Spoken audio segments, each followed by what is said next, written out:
তো ডিজি যে ওই বারান্দা পার হয়ে নিচে যে স্টেপ দিয়েছেন, আমাদেরকে যারা নিয়ে যাচ্ছিল তারা কিন্তু পাশেই ছিল।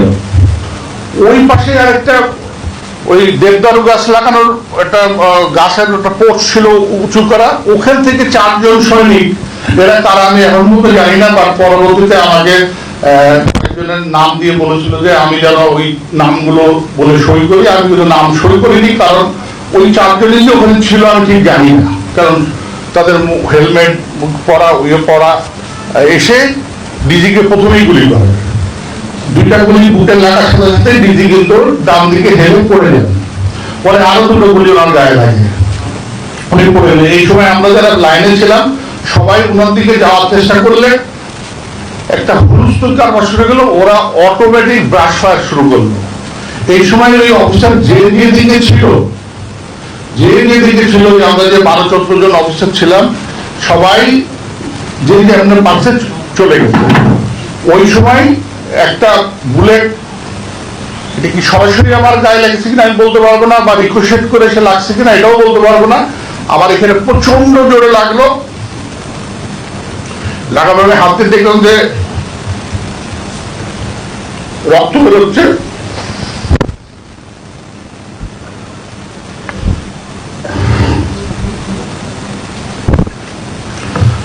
ওই সময় আমি শুধু খেয়াল করলাম যে এটা কি ভিতরে ঢুকছে নাকি বেরোয় গেছে। আমি হাত দিয়ে দেখলাম যে না, এটা ভেতরে ঢোকে নাই, এটা পাশ দিয়ে বেরোয় গেছে।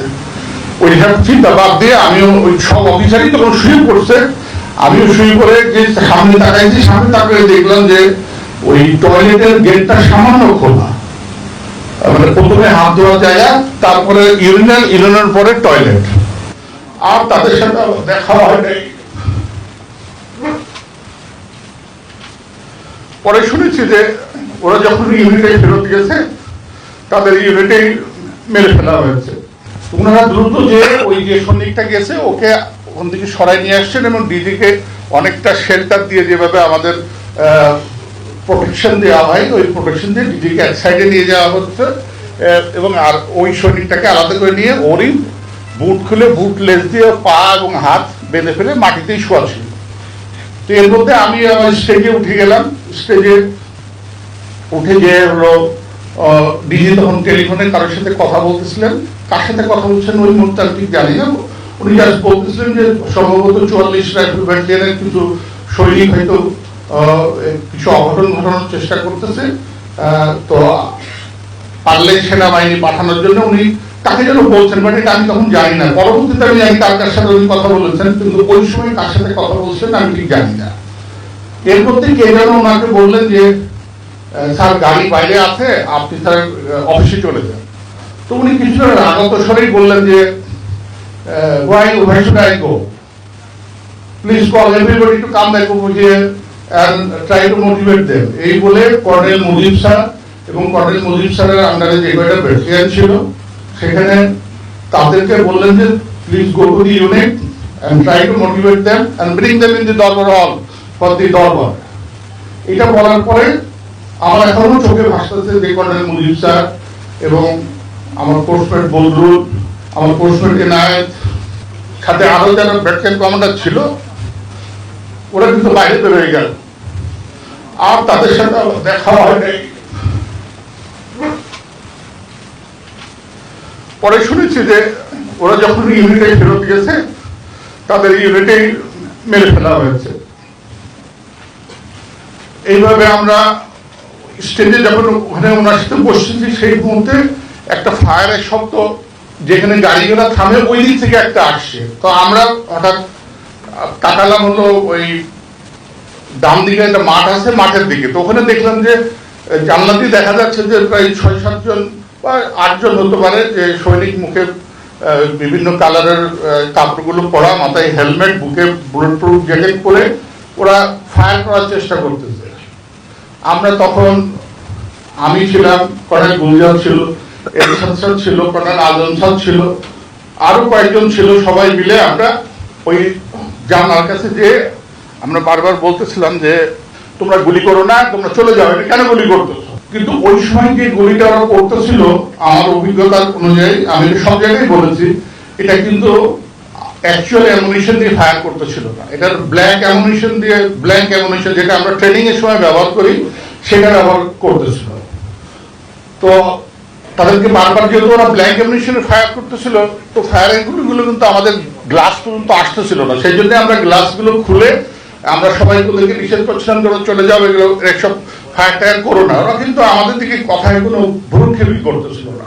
এর মধ্যে আমরা দেখলাম যে একটা সাদা গাড়ি, এই গাড়িটা পরবর্তীতে শুনেছি যেটা বিডিআর হাসপাতালের পিকআপ ছিল, ওই পিকআপে করে সম্ভবত অ্যামুনিশন নিয়ে এসে ওখান থেকে কিছু লোক দ্রুততার সাথে সোলজাররা এসে ওই যারা ফায়ার করতেছিল ওদেরকে তখন আমাদের সামনেই কিন্তু অ্যাকচুয়াল অ্যামুনিশন গুলো দিল, একদম আমার চোখে দেখা। তো ওখানে দেওয়ার পরেই তখন ওরা আবার লোড করে যখন ফায়ার করা শুরু করলো, তখন কিন্তু ওই ফায়ার গুলো আমাদের গ্লাস ভেদ করে এই দরবার হলে ঢোকা শুরু করলো। তো ওই দরবার হলে যখন গ্লাসে আসতেছে তখনও আমরা জানলা পাশে কয়েকজন ছিলাম, আর কিছু অফিসার, ওই গ্লাসগুলো ছিল প্রায় 3.5 ফিট 4 ফিট ওয়ালের উপরে গ্লাস ছিল, তারা সব নিচে নেমে গেল। তো আমরা যেহেতু কথা বলতেছিলাম, তো এরশাদ স্যার আমাকে দূর থেকে বললো যে জামান তুমি তাড়াতাড়ি চলে আসো, পিছিয়ে আসো। আমি তখন পিছনে তাকাই দেখলাম যে এরশাদ স্যার ওই আমাদের বড় পিলার আছে, পিলারের পিছনে নিয়েছে, আজম স্যারও ছিল, আজম স্যারও আমাকে চিল্লায় বললো যে জামান আর থেকো না, হ্যাঁ পিছিয়ে চলে আসো। তখন আমি গোলজার, তারপরে কর্নেল এমদাদ, আর কেউ ছিল, আমার সবার নামগুলো এখন কিন্তু মনে নাই। আমরা তখন আস্তে করে মাথা নিচু করে একটু ক্রলিং এর মতো ভাগ করে ওই পিলারের পিছনে আসলাম। আসার পরে যেহেতু এরশাদ স্যার ওখানে আমাদের মধ্যে অনেক সিনিয়র ছিলেন, স্যার বললেন যে চলো আমরা এখানে থাকবো না, চলো স্টেজে উঠে। তখন কিন্তু স্টেজে যারা ছিল তারা কিন্তু স্টেজ থেকে ভেতরে যে মেন স্টেজ যেটা, সেই স্টেজে কিন্তু চলে গেছে, এবং ওই স্টেজের উপর কিন্তু একটা মোটা ভ্যালভেটের একটা বড় পর্দা ছিল, কিন্তু অনেক মোটা, যেটা নর্মালি বড় স্টেজের হয়। আমরা তাকে দেখলাম তখন সামনে যেখানে দরবারের দিদি বসেছিলেন সেখানে কিন্তু কেউ নাই। আমি কি খুব বেশি ডিটেলস বলে ফেলছি, আমি কি শর্টে চলে যাব? হ্যাঁ,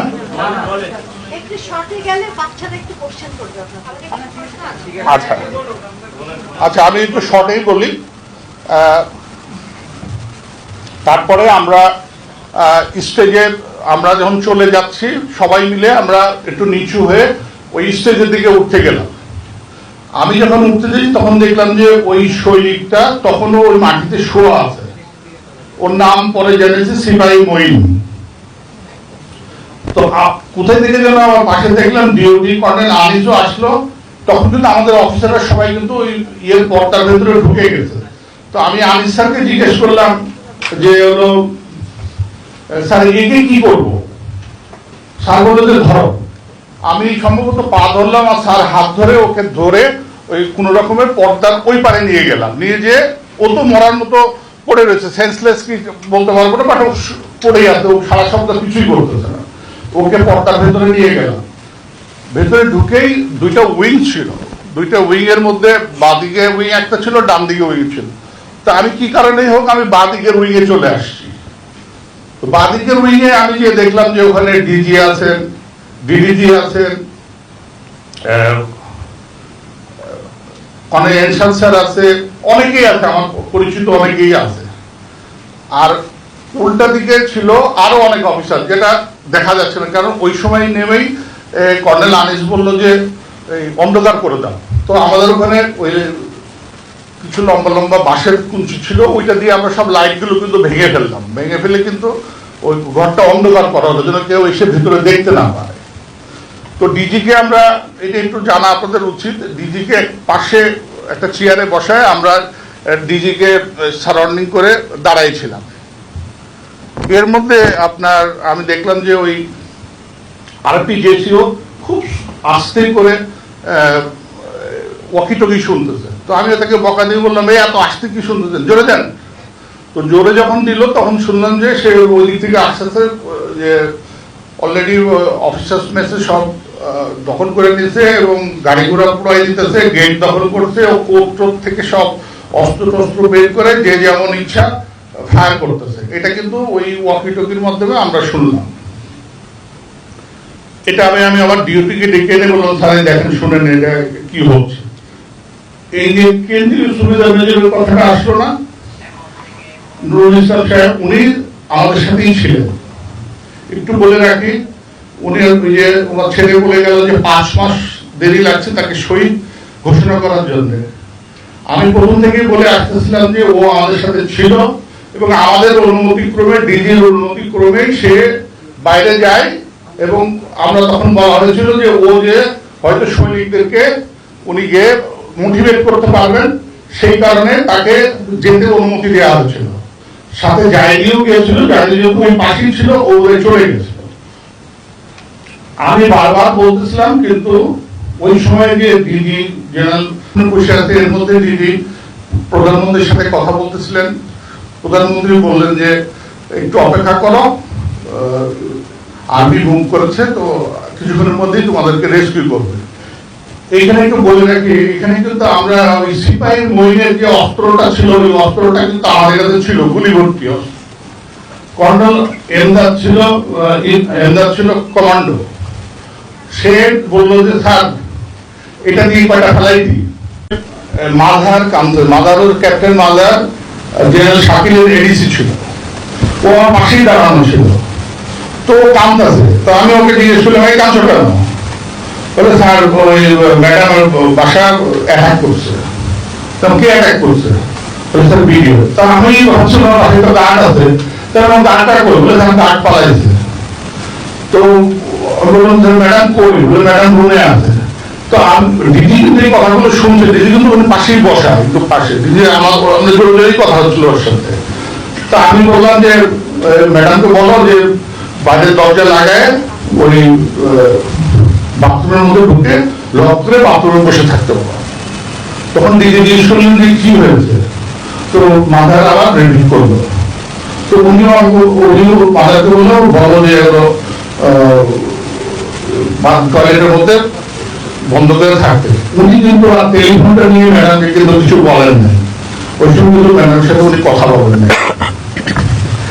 এর মধ্যে তো ডিজি আমাদেরকে কয়েকবার জিজ্ঞেস করল কি সেনাবাহিনী আসছে?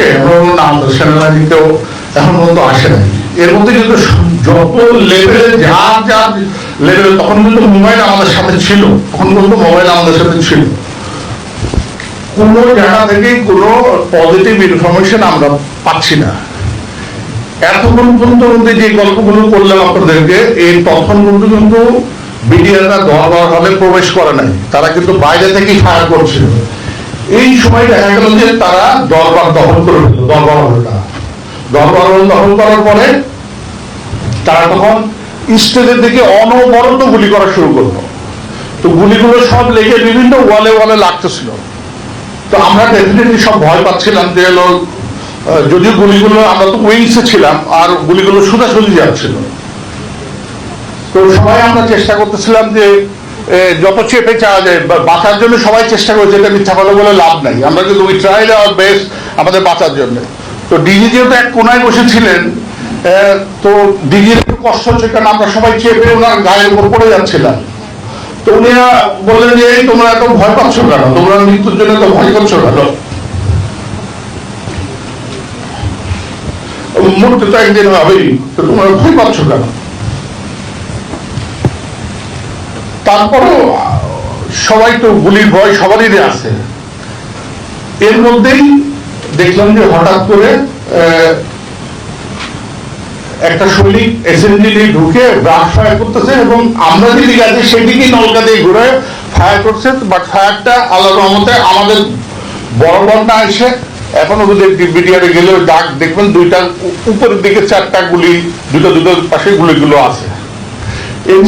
সামনে আগায় যে বললো ফায়ার করতেছিস কেন? পরে নাম শুনছে বলে সিপাহী সেলিম ছিল, বলে যে আসছে সেলিম ছিল। যা তারপর সে ওখান থেকে চিল্লাই বললো যে আপনারা সবাই বের হয়ে যান, না হলে গুলি করে দেবো। তো দিদি দেখলাম চেয়ার ছেড়ে উঠে বললো চলো। তো দিদি আগে গেলেন, ওই আমরা যারা ছিলাম তার দরজার পর্দাটা ফাঁক করার পরে উনি বেরোয় গেলেন, দিদির বরাবর সব আমরা এক এক করে বেরোয় গেলাম। আমরা যখন ওই স্টেজ থেকে নিচের স্টেজে নামতেছিলাম তখনই একজন হলো, ওরা সব একটু দূরে থেকে সব ফায়ার আমাদের দিকে লক্ষ্য করেছিল, আর যে লোক আমাদের কাছ থেকে সব মোবাইল সব কেড়ে নিল তার হাতে কোনো অস্ত্র ছিল না ওই সময়। নিয়ে আমরা নিচে নেমে দিদিকে মধ্যে রেখে আমরা একটু গোলতার করে দাঁড়াইছিলাম। আমাদের বিশ্রী ভাষায় গালাগালি করে বলবে সারা জীবন আমাদেরকে সিঙ্গেল ফরমেশনে করে তোরা গোল করে দাঁড়াইছে, সব সিঙ্গেল লাইনে দাঁড়া। পরে সিঙ্গেল লাইনে দাঁড়ালো এবং কি নিয়ে দিদি প্রথমে দাঁড়ালেন, দিদি কিন্তু সবাই আগে দাঁড়ালেন, দিদির পরে দিদি এভাবে একটা অটোমেটিক সিনিয়রিটি হয়ে গেল ওখানে। ওই সিনিয়রিটি অনুযায়ী আমরা সবাই দাঁড়াই গেলাম ওখানে। আর শরীরকে আমাকে অনেকে পরে প্রশ্ন করছে যে তুই এত বড় লম্বা চড়া একটা লোক, যে দুজনকে ধরতে পারলা না, ধরে ফেলাই দিতে পারলা না, আমাকে অনেকে পরে বলছে অনেকে। তো ওরা ছিল বেশ দূরে, হাতে অস্ত্র ছিল এবং সব আমাদের দিকে তাক করা যেত, যে ওরা বারবার বলছিল যে কিছু করলেই গুলি করবো। তো ওটা ধরার কোনো স্কোপ ছিল না ওই সময়, কারণ আমাদের সাথে অনেক ফাইটারও ছিল, অনেক অনেক ভালো ভালো অফিসার ছিল আমাদের সাথে। কিন্তু আমরা যখন ওই বলবো যে আপনারা এই দিক দিয়ে যেতে থাকেন, এটা হচ্ছে অর্থাৎ স্টেজের মুখ করে পিছন দিকে তাকালে টয়লেটের পাশ দিয়ে যে গ্লাস, ওই গ্লাস কিন্তু অটোমেটিক আগেই সব ভেঙে গেছে, ওইখান দিয়ে আমাদেরকে যেতে বলবো। এর মধ্যে সম্ভবত এনসান স্যারের কাছে বোধহয় 2টা মোবাইল ছিল, একটা মোবাইল বোধহয় স্যার জমা দিয়েছিলেন আর একটা মোবাইল বোধহয় উনি জমা দেননি। ওইখানে ওই সময় এনসান স্যার কারোর সাথে ওই ভাবির সাথেই কথা বলতেছিলেন ওই সময়। ওইটা কিন্তু আবার ওই বিডিআর দূর থেকে দেখে ফেলে, যে স্যারের সাথে অনেক খারাপ ব্যবহার করে ওই মোবাইলটা কেড়ে নেয়। নেওয়ার পরে আমরা সবাই ওই যাওয়া শুরু করলাম ওই ইয়ের দিকে, ওই দিক দিয়ে বের হয়ে যাওয়ার জন্য আমাদেরকে নিয়ে যাওয়া হচ্ছে। ওরা কিন্তু তখনও আমাদেরকে কেউ গুলি করে নাই, কিন্তু কেউ গুলি করে নাই। এখন আমরা যখন বাইরে বেরোলাম, বাইরেটা হচ্ছে এরকম একটা গ্লাস বেরোর পর একটু বারান্দার পরে নিচে নামতে হয়। তো ডিজি জাস্ট ওই বারান্দা পার হয়ে নিচে যে স্টেপ দিয়েছেন, আমাদেরকে যারা নিয়ে যাচ্ছিল তারা কিন্তু পাশেই ছিল। ওই পাশে আরেকটা ওই দেবদারু গাছ লাগানোর একটা গাছের একটা পোস্ট ছিল উঁচু করা, ওখান থেকে 4 জন সৈনিক, এরা তারা আমি এখন মতো জানি না, বা পরবর্তীতে আমাকে একজনের নাম দিয়ে বলেছিল যে আমি যেন ওই নামগুলো বলে সই করি। আমি কিন্তু নাম সই করিনি, কারণ ওই 4 জনই যে ওখানে ছিল আমি ঠিক জানি না, কারণ তাদের হেলমেট পরা পরা এসে ডিজিকে প্রথমেই গুলি করে।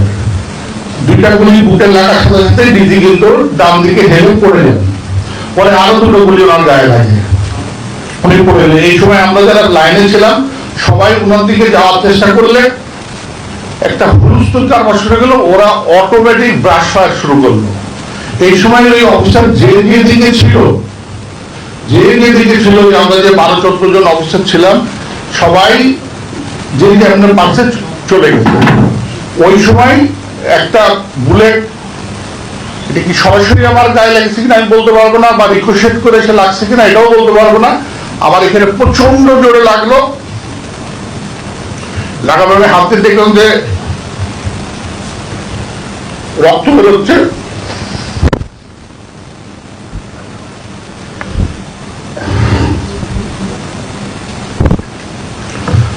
ওই সময় আমি শুধু খেয়াল করলাম যে এটা কি ভিতরে ঢুকছে নাকি বেরোয় গেছে। আমি হাত দিয়ে দেখলাম যে না, এটা ভেতরে ঢোকে নাই, এটা পাশ দিয়ে বেরোয় গেছে।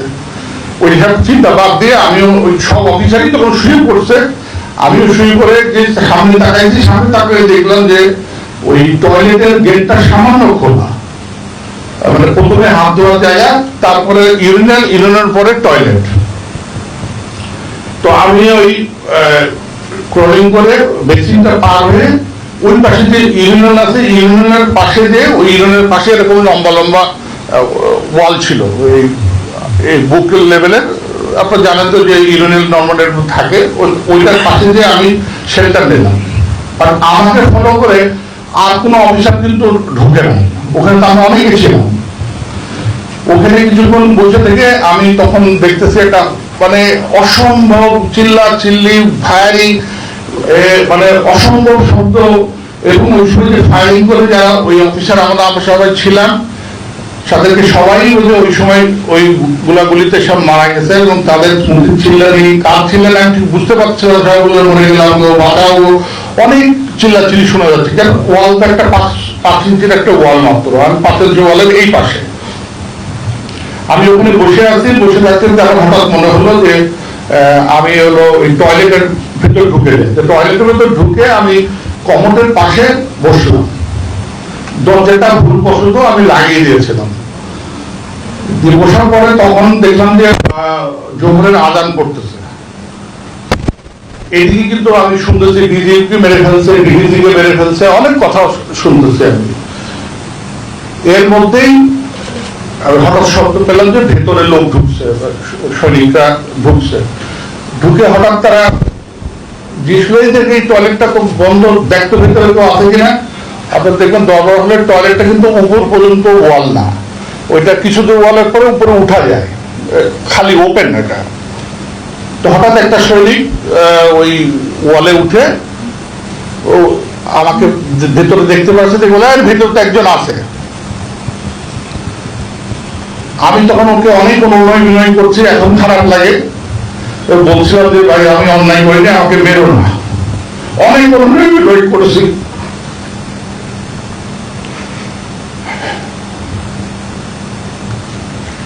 যাই হোক, ওই সময় হলো ও বলার সাথে সাথে যারা বাইরে ছিল ওরা দরজাটা না খুলেই ফায়ার করা শুরু করলো।